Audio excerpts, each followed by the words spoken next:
tudo bem com vocês? Bom, eu espero que vocês estejam bem, que estejam aí acompanhando as nossas aulas e qualquer coisa estamos aí, tá certo? Então, a aula de hoje será sobre calor e fenômenos térmicos. Então, muita gente viu, né, esse assunto já e inclusive gostam desse assunto. É um assunto mais leve, vamos dizer assim. Então, vamos embora, né? Bom, então, começamos esse assunto falando sobre temperatura, né? O que é a temperatura? Bom, costumamos, quando tocamos em algum objeto quente ou frio, costumamos sentir uma sensação. E a gente, através dessa sensação, a gente fala se esse corpo ele está quente, se ele está frio, como por exemplo ao tocar uma xícara quente, certo? Ao tocar um cubo de gelo. Então daí tiramos, né? Sentimos uma sensação e com isso a gente afirma se está quente, se está frio. E o que seria, né? Essa sensação? Bom, essa sensação seria justamente o grau de agitação das moléculas daquele corpo, que define aí a temperatura do corpo. Ou seja, a temperatura ela é a grandeza que caracteriza o estado térmico de um corpo ou sistema, certo? Estando diretamente relacionada com o grau de movimento ou de agitação das moléculas. Quanto maior essas moléculas estiverem agitadas, maior aí será a sua temperatura, tá certo? Um cubo de gelo, por exemplo, as suas partículas, né, as suas moléculas, os seus átomos, eles vão estar mais agarrados, mais presos, certo? A agitação é quase inerte. Então, por isso que a temperatura do gelo é baixa, certo? Já a de uma água fervendo, por exemplo, as moléculas ali, elas estão bem agitadas, certo? Logo, é uma temperatura mais alta em relação ao gelo, por exemplo. Então, a temperatura é, justamente a grandeza, né? É justamente o que mede essa agitação aí das moléculas, certo? É o que caracteriza o estado térmico do corpo, ok? E para a gente medir, né, essas temperaturas, existem as escalas, certo? São as escalas termométricas, que seria o quê? Seria o conjunto de valores numéricos em que cada valor está associado a uma certa temperatura, ok? Então, existem aí as escalas mais famosas, né? Que são as de Celsius, Fahrenheit e Kelvin. A escala Celsius, ela é bastante utilizada, né? Aqui no Brasil. A Fahrenheit, ela é mais utilizada nos Estados Unidos. Porém, a escala no SI é o Kelvin, certo?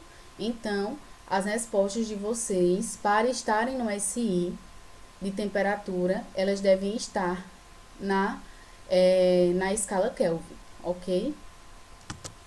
Então, existem aí essas escalas, certo?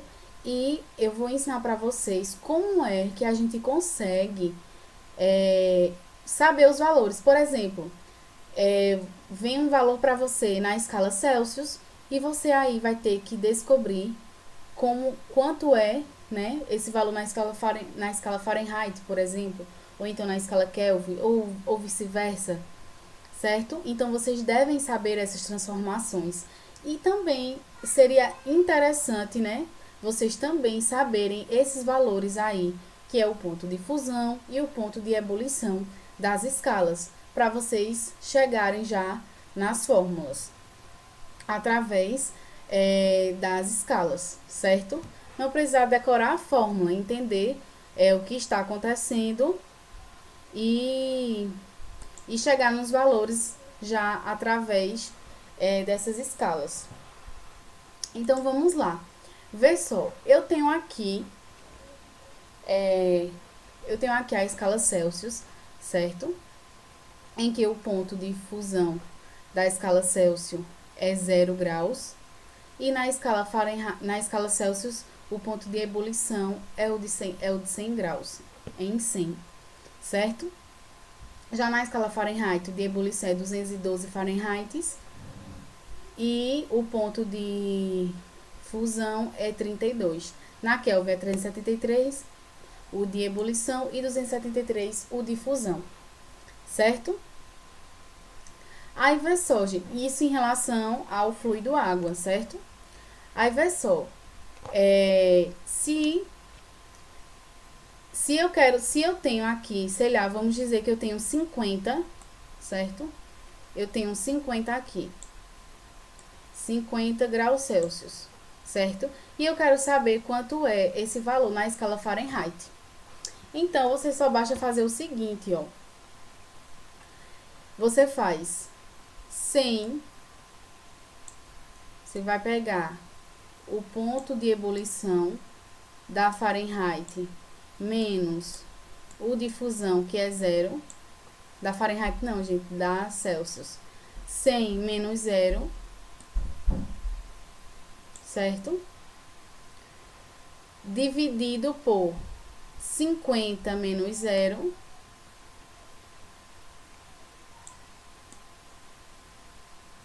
que é a temperatura que você tem, menos o ponto de fusão em Celsius, está para... Não começamos aqui com o de ebulição menos o de fusão, então continuemos. Só que agora é para a escala Fahrenheit, 212 menos 32, que eu já vou colocar aqui que é 180,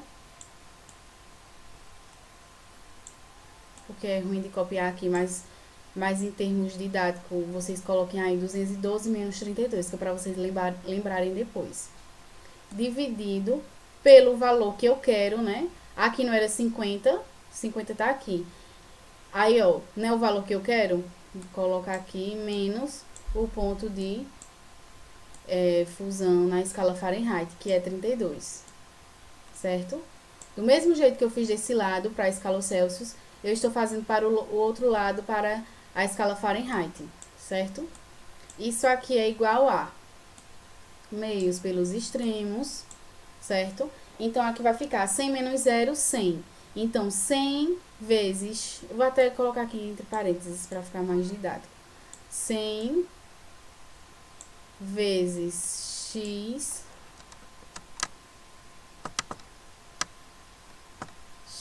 menos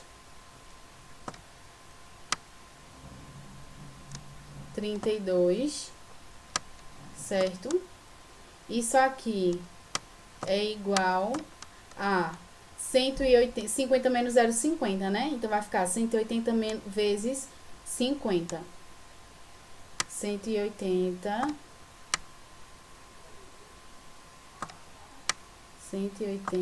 vezes 50. Ok? Logo, se para eu deixar esses meus cálculos mais fácil, desculpa, eu vou dividir esse termo aqui por 100. Como é uma igualdade, o que eu faço de um lado, eu tenho que fazer do outro lado para permanecer a igualdade. Então, se eu dividir esse por 100, eu vou também dividir esse outro lado por 100. Eu dividindo isso aqui por 100, se eu dividir os dois lados, não vai alterar na minha igualdade, certo? Então, pelo mesmo valor, claro. Se eu fizer o de um lado e fizer do outro, vai permanecer aí a igualdade. Então, se eu dividir isso aqui por 100, vai ficar x menos 32, certo?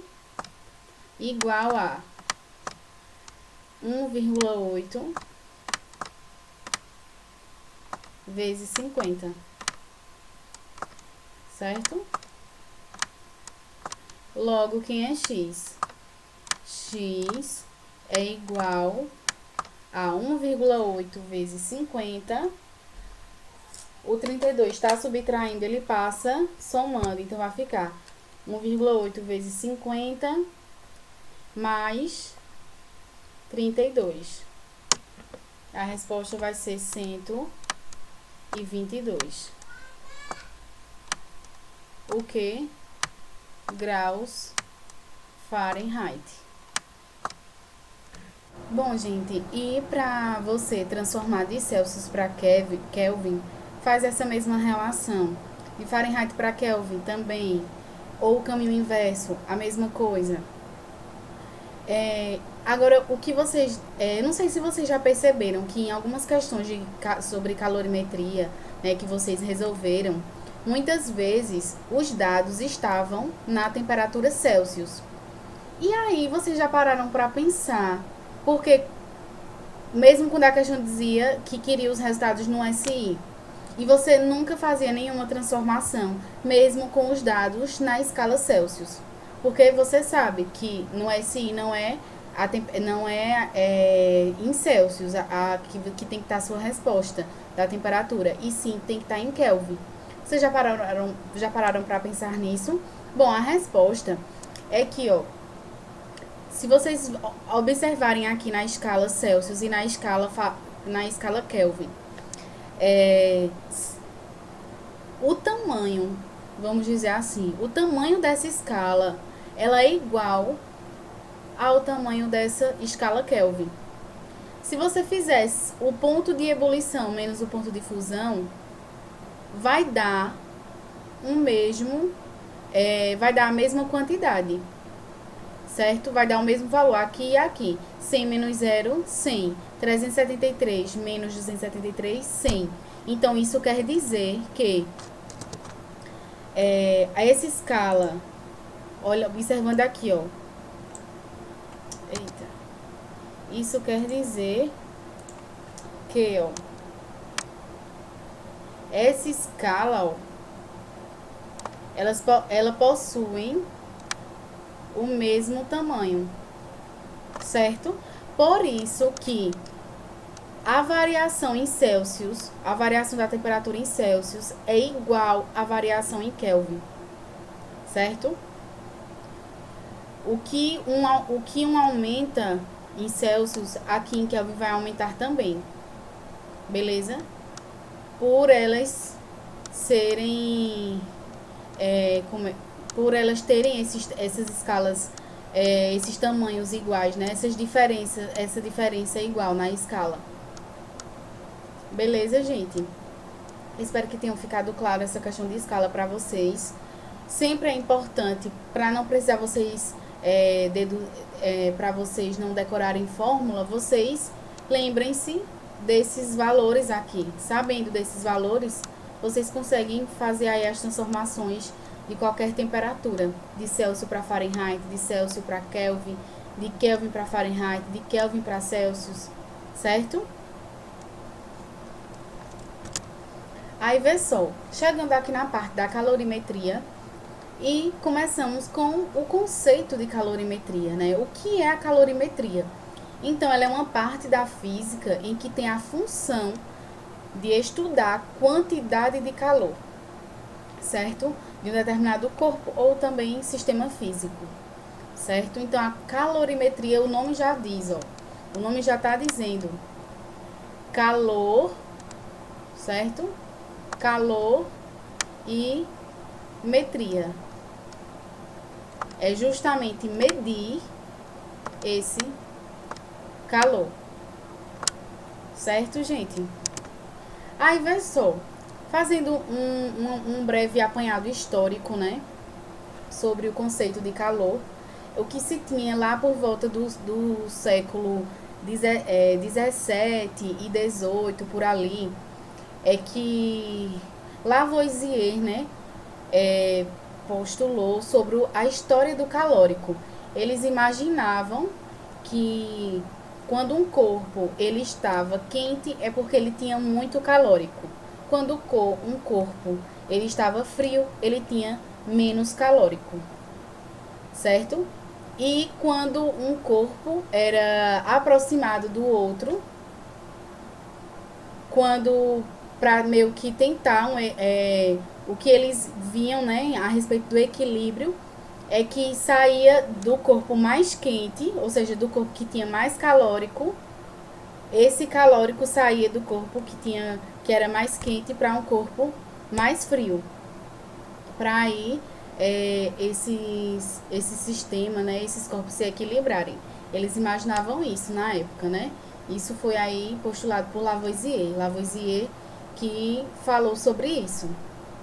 Aí depois lá, já por volta de 1798, né, vem Thomson com algumas teorias, né, sobre o calor atrelado mais a parte de energia, né, e por fim chega Joule que realmente ele postulou realmente, né, através lá dos seus experimentos e aprimorando as ideias de Thomson também, que ele chega já dizendo, ó, o calor é um processo de energia. O calor é isso. Através, claro, também de experimentos. Então, por isso que hoje em dia, né, a unidade, né, de energia, a unidade de calor no SI é o Joule, certo? Então, o que seria o calor? Vamos definir aqui o calor. O calor nada mais é do que o trânsito de energia térmica de um corpo para o outro, devido exclusivamente à diferença de temperatura, certo? Então, esse trânsito aí de energia térmica, devido a uma diferença de temperatura, é justamente o calor. Ou seja, o calor é um processo de energia, certo? E o que é essa energia? E o que é essa energia térmica, né? A energia térmica ela nada mais é do que o somatório das energias de agitação e das energias de ligações, certo? Que um corpo possui. O que se pode passar de um corpo para outro é justamente essa energia térmica, certo? Quando você, sei lá, quando você quer, quando você mistura, né, um copo, uma xícara de café bem quente e você quer que essa xícara se fique mais fria, né? Quer que essa xícara não. E você quer que o seu café fique mais frio porque tá muito quente para você tomar. Aí você vai e coloca aquele leitinho gelado, certo? Ou seja, e você percebe aí que o café, né, com leite ficou mais frio. Ou seja, houve aí justamente essa troca, né? Essa troca de energia aí entre o café e o leite. O leite estava mais frio e o café estava mais quente, certo? Então, houve aí essa troca de calor, certo? Do corpo mais quente para o corpo mais frio. E com isso conseguiram aí chegar no equilíbrio térmico, a xícara de café com leite. Então, é justamente isso que acontece.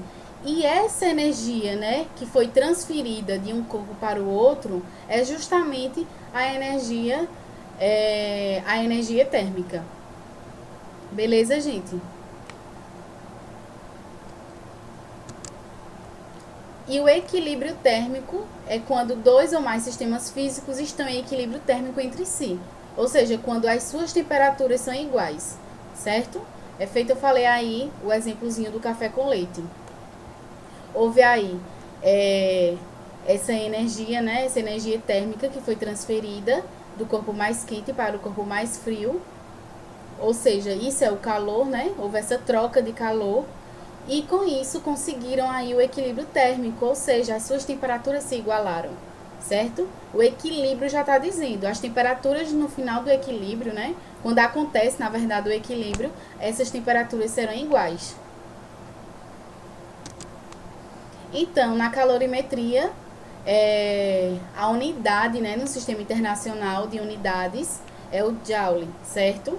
Simbolizado aí pelo J. Geralmente também se usa a caloria, em que uma caloria é igual a 4,186 joules. Ok, gente? E existem aí os tipos de calor, certo? Ou seja, O calor, ele pode produzir em um corpo tanto variação de temperatura, certo? Como mudança de estado, ok? Quando o efeito produzido, quando acontece, no caso, a variação de temperatura, então disse que o corpo recebeu calor sensível, certo? Porém, se o que acontece no corpo for a mudança de estado, então disse que o corpo recebeu o calor latente. Resumindo, então, o calor aqui sensível, calor sensível é quando há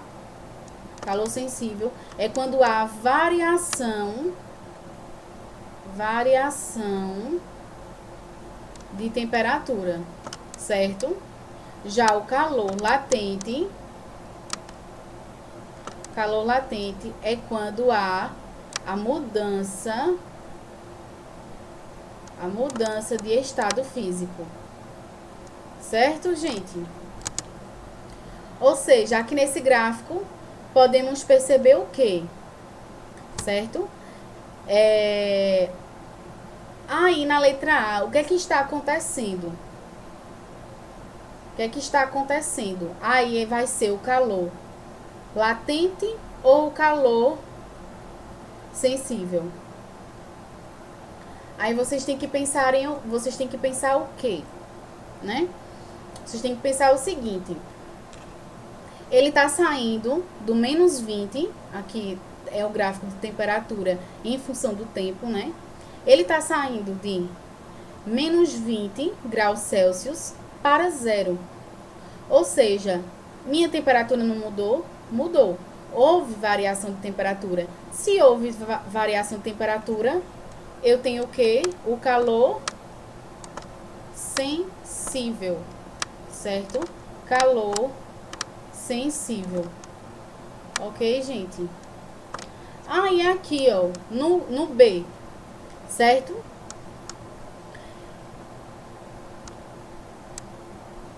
A temperatura para esse tempo aqui T1, vamos dizer assim, no tempo T1 e no tempo T2, é a mesma, ou seja, zero. A temperatura está sendo a mesma. Portanto, aqui está acontecendo o que? Justamente a mudança de estado, certo? Ou seja, qual é o calor que está atrelado à mudança de estado? O calor latente, certo, gente? Em que sabemos que no zero, né, no 0 graus Celsius, é o ponto de fusão da água, certo? Ou seja, saindo do sólido para o líquido, certo? E aqui no C, o que é que está acontecendo? Saindo do zero e chegando aqui na temperatura de 100 graus Celsius. Ou seja, o calor aqui é o calor sensível. Por quê? Porque está havendo a mudança de temperatura. No D, o que é que está acontecendo? Houve variação de temperatura? Não, ó. Tá vendo? 100, 100, 100, 100, 100. Mas está havendo o quê? A mudança de estado, ou seja, saindo do líquido para o vapor, certo? Do líquido para o gasoso. Então, ó, aqui vai ser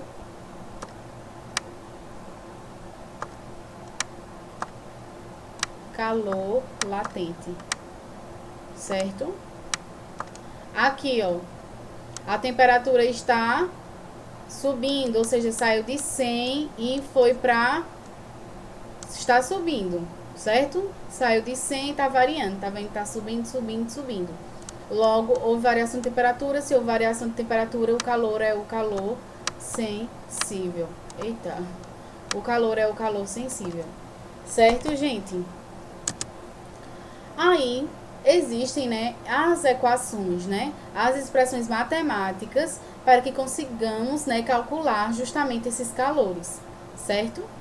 Então, ó, a equação fundamental da calorimetria, eu vos apresento. que é a quantidade de calor que recebida ou cedida por um corpo, certo? Recebida ou cedida. Vai depender. E ela está diretamente proporcional à sua massa, certo? Diretamente proporcional à sua massa e à variação de temperatura, certo? Sofrida pelo corpo. E nessa proporção, né, tem aí uma constante aí sendo multiplicada, que é o calor específico, certo?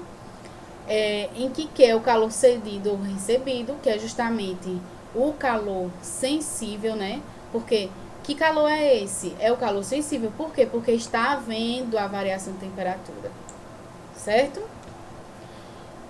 E esse calor específico vamos ver no próximo slide. Sim. E esse calor recebido ou cedido seria justamente o quê, né? Se por acaso tem um cubo de gelo, certo? Um cubo de gelo, eu jogo água, né, em cima do cubo de gelo, né? Então, o que é que vai acontecer ali? Vamos dizer que eu tenho um recipiente com água e coloco esse gelo dentro dessa água, certo? Com o tempo, você vai ver que esse gelo, ele vai se derretendo. E o que foi que aconteceu ali, né? Então, o que aconteceu foi que a água, com uma temperatura mais elevada do que a temperatura do gelo, cedeu calor para o gelo, certo? Ela cedeu calor e o gelo automaticamente recebeu esse calor. Um cedeu e o outro recebeu. O que cedeu é o corpo que está em maior temperatura e o que recebeu é o corpo que está em menor temperatura. Nada mais justo, né? Então, isso é a lei da justiça aqui na calorimetria. Bom, galera, então, capacidade térmica. A capacidade térmica, podemos usar um exemplo.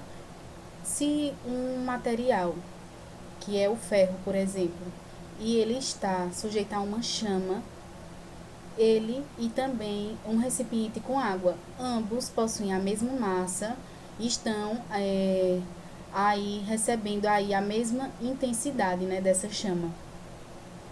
E rapidamente se percebe que o ferro, ele vai esquentar muito, ele vai estar muito quente, né, depois de um certo tempo, do que a água. E a água, olhando aí, em um determinado intervalo de tempo, a água estaria morna. E o ferro bastante quente. Os dois aí possuindo a mesma massa e sujeitos aí à mesma chama. Então, o que podemos explicar com isso, já que ambos têm a mesma massa, né, e sujeitos à mesma chama? Um esquentou bem mais rápido do que o outro. Um ficou com uma temperatura muito mais elevada, na verdade, do que o outro. Então, isso se dá pelo fenômeno da capacidade térmica, certo? Então, o ferro, ele tem uma capacidade térmica maior do que a água, ok? Por isso que quando a gente vai cozinhar, né, utilizamos aí panelas de ferro, panelas de alumínio, certo? Porque elas possuem uma capacidade térmica alta, uma capacidade térmica boa, certo? E a capacidade térmica, ela representa numericamente a quantidade de calor que o corpo deve trocar para sofrer uma variação unitária de temperatura, certo? Ou seja, é dado um calor aí, voltando ainda a esse exemplo do ferro e da água, é dado um calor aí a esse ferro, certo? E ele variou a sua temperatura ele ficou com uma variação de temperatura bem maior do que esse mesmo calor que foi dado aí à água, porém não variou tanto aí a sua temperatura, certo? Então, a capacidade térmica é justamente isso, certo? O fenômeno que pode ser explicado aí neste exemplo é a capacidade térmica, que do ferro, por exemplo, é maior, tem uma capacidade térmica maior do que a água, ok? E a unidade usual, né, de capacidade nada mais é, já que é calor dividido pela variação de temperatura, a usual é calorias por grau Celsius, certo? A usual não é a do SI. A do SI eu acho que vocês já devem saber que é Joule por Kelvin, certo? Já o calor específico, ele é em relação a uma massa, né, de 1 grama da substância variar aí 1 grau Celsius, certo? Então, o calor específico da substância, ele mede numericamente a quantidade de calor. Ele vai medir justamente esse calor que faz variar, né, 1 grau Celsius a temperatura de 1 grama da substância. E geralmente o calor específico ele varia de acordo com o estado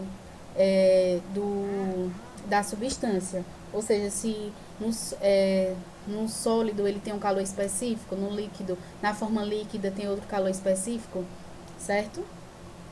Bom, aí o calor específico aí do gelo, por exemplo, é 0,5 calorias por grau Celsius. Acho que tá. A da água líquida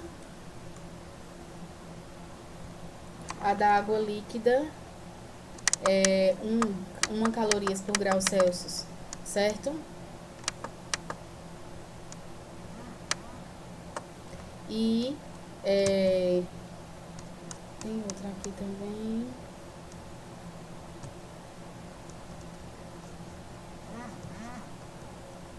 O vapor d'água, né, na forma de vapor, é 0,48 calorias por grau Celsius, ok?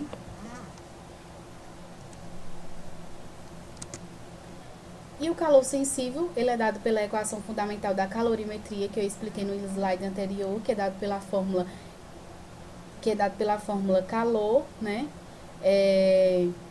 vezes a massa, vezes o calor específico, vezes a variação de temperatura, certo? Ou seja, o calor sensível é igual a massa vezes o calor específico vezes a variação de temperatura. E sabemos, na fórmula vai a variação de temperatura, então sabemos que o calor sensível é quando há variação de temperatura, mas não há a mudança de estado físico, certo?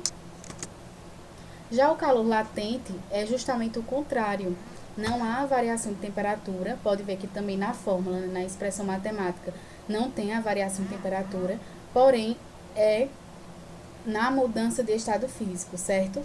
É a quantidade de calor que a substância recebe ou cede por unidade de massa durante a transformação, mantendo-se constante a temperatura, que é dado por M vezes L, certo, gente?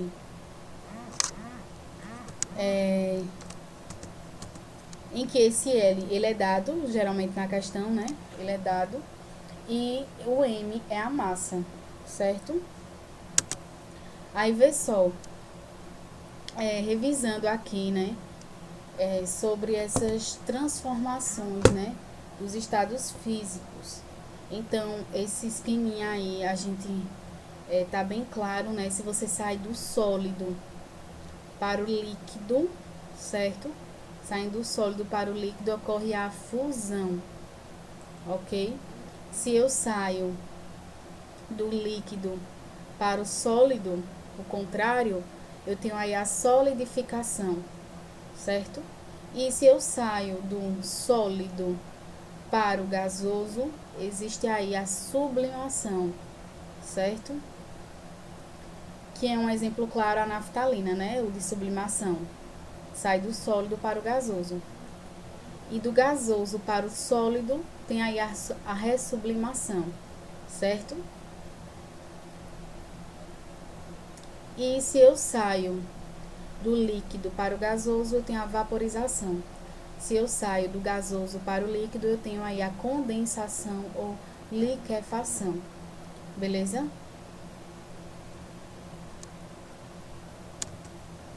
E aqui, aquele mesmo gráficozinho lá que a gente já respondeu, né? Que onde era sensível, onde era calor latente, certo? Então, no sistema físico termicamente isolado, certo? a gente vê que em um sistema físico termicamente isolado, quando não existe a troca de calor entre seus componentes e o meio externo, né? Existe aí o princípio das quantidades de calor, certo? Ou seja, o somatório do que foi cedido de calor é igual ao somatório do que foi recebido de calor, certo? Isso quer dizer o quê? Se eu tenho aqui, ó, se eu tenho aqui dois recipientes, certo? Recipiente A e recipiente B, ok? A, B.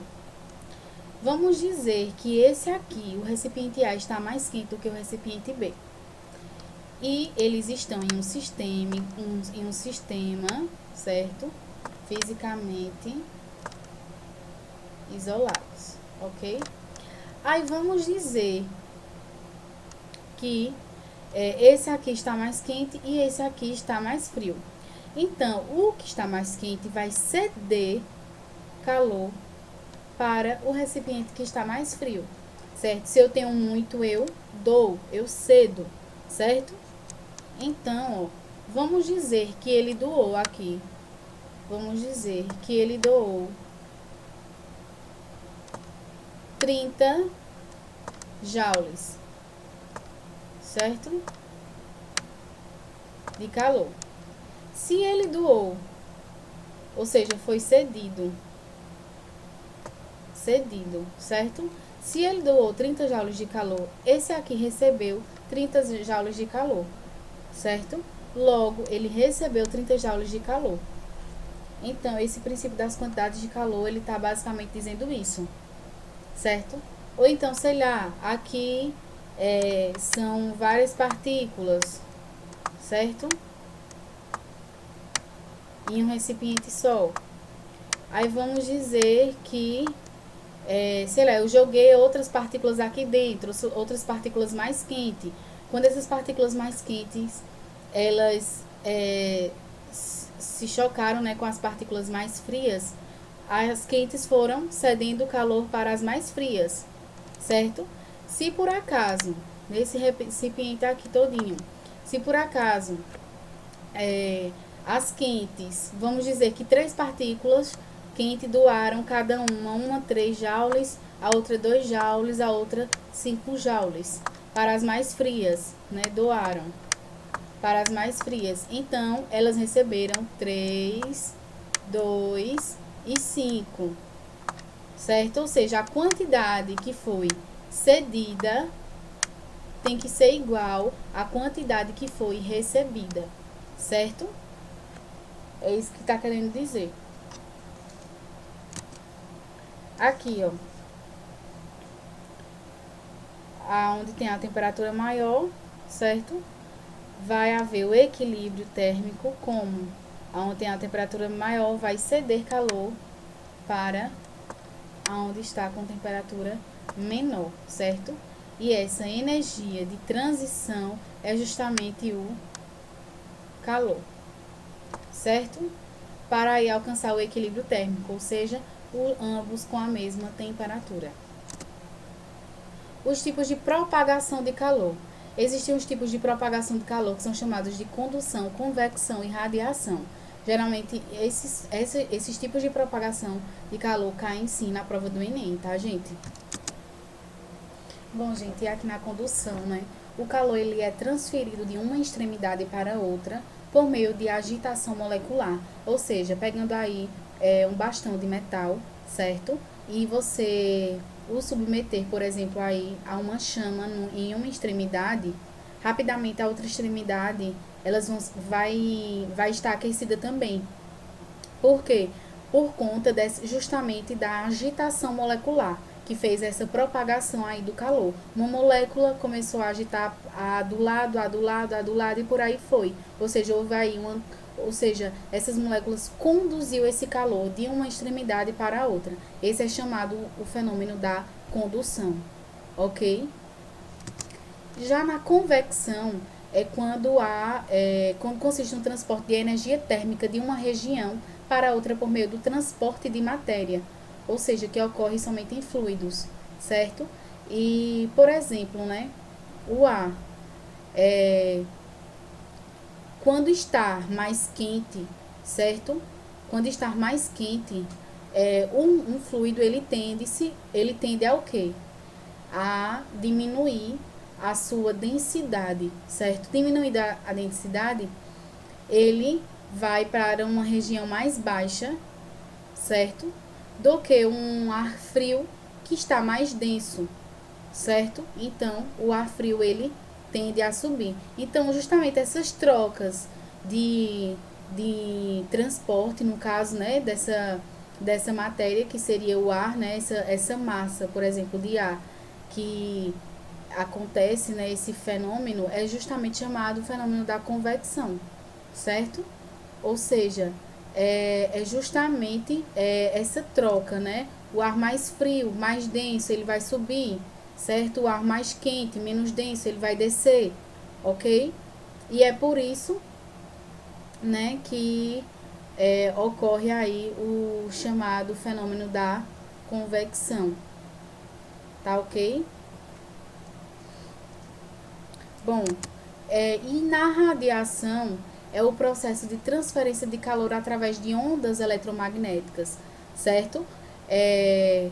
Uma fogueira, por exemplo, a aproximar, né, de uma fogueira,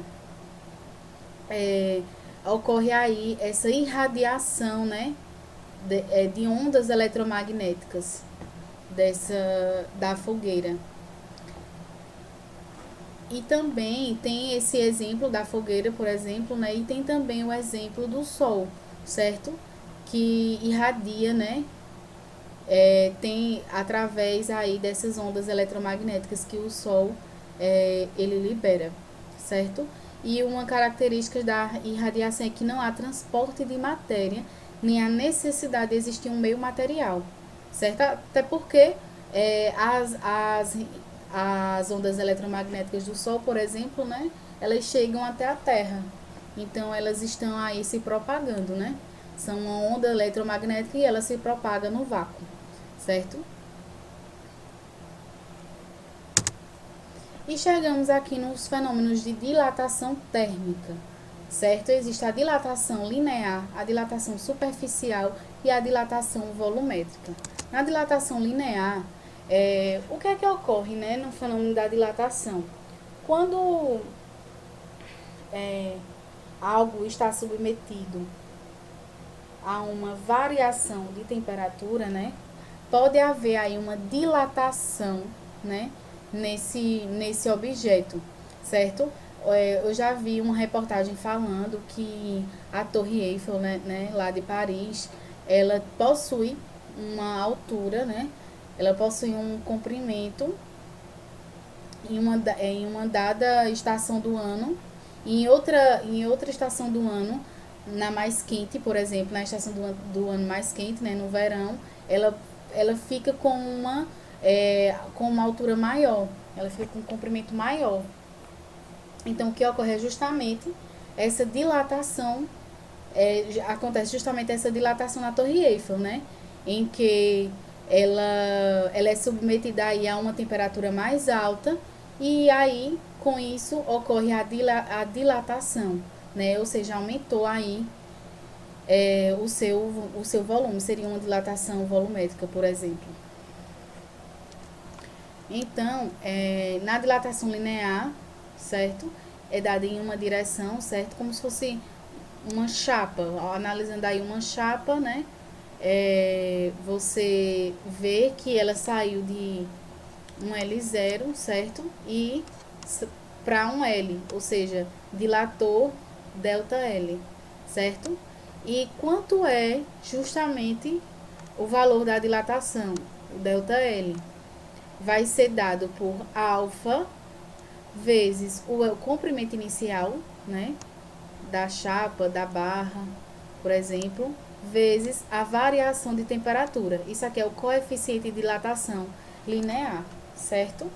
Em que isso aí geralmente é dado na questão. E temos também a dilatação superficial, que agora não é mais só uma direção que vai ser aumentada, por exemplo, né? Que vai ser dilatada. Agora vai ser em relação à superfície, ou seja, a uma área, certo? Ou seja, existia essa área inicial e dilatou para essa outra área aqui, ok? E delta A é justamente dado por a área inicial vezes o beta vezes a variação de temperatura. Lembrando que existe uma relação desses coeficientes, certo? Esse beta aqui, esse beta é igual a 2 vezes o alfa, certo? Esse alfa aqui, que é o coeficiente de dilatação. Então, o beta, que é o coeficiente de dilatação superficial, é igual a 2 vezes o coeficiente de dilatação linear, certo? E a dilatação volumétrica, né, por fim, é justamente aí a variação do volume, certo? Ou seja, tinha um volume inicial submetido a uma temperatura elevada, houve aí essa dilatação volumétrica, certo? O volume aumentou, certo? Então, que é dado por essa variação de volume é dado por volume, né? Que é o que? O volume final menos o volume inicial vai ser justamente igual ao volume inicial vezes o beta vezes a variação de temperatura. Sempre é assim, certo? Aqui, ó, é o comprimento inicial vezes a variação de temperatura vezes o coeficiente. Aqui é a área inicial vezes a variação de temperatura vezes o coeficiente. Aqui é o volume inicial vezes a variação de temperatura vezes o coeficiente. E a relação desse beta é que beta é igual a 3 vezes o alfa, certo? 3 vezes o coeficiente de dilatação linear, certo? Ficou claro? E o que podemos entender de dilatação é justamente que se ele está submetido aí a uma temperatura mais elevada, certo? Ou seja, as moléculas em uma temperatura mais elevada, elas vão o quê? Elas vão se agitar mais. Elas se agitando mais, elas vão se separar mais, certo? Separando mais com isso, vai aumentando ali aquele material, aquele corpo, aquele objeto, certo? Então é isso, galera. Eu espero que vocês tenham entendido. Essa aula, como todas as outras, é um breve resumo do que existe no livro, certo? Se você for pegar um livro, claro, as coisas irão estar mais detalhadas, os assuntos estarão mais detalhados, mas esses slides, eles são uma forma resumida de se falar o que existe no capítulo, certo? Falando aqui as principais coisas que realmente caem no Enem, certo? Então, aí facilitando mais a vida de vocês. Se alguém quiser se aprofundar mais, é só olhar, pegar, mas eu quero me aprofundar mais nisso, vê aí o assunto, pega um livro, estuda pelo livro, não entendi essa parte, pode me perguntar, tanto a mim quanto ao outro monitor, seja sobre um assunto, seja um assunto que a gente não deu, certo? Ou seja também em relação a alguma questão. Então é isso, muito obrigada pela atenção de vocês e até a próxima.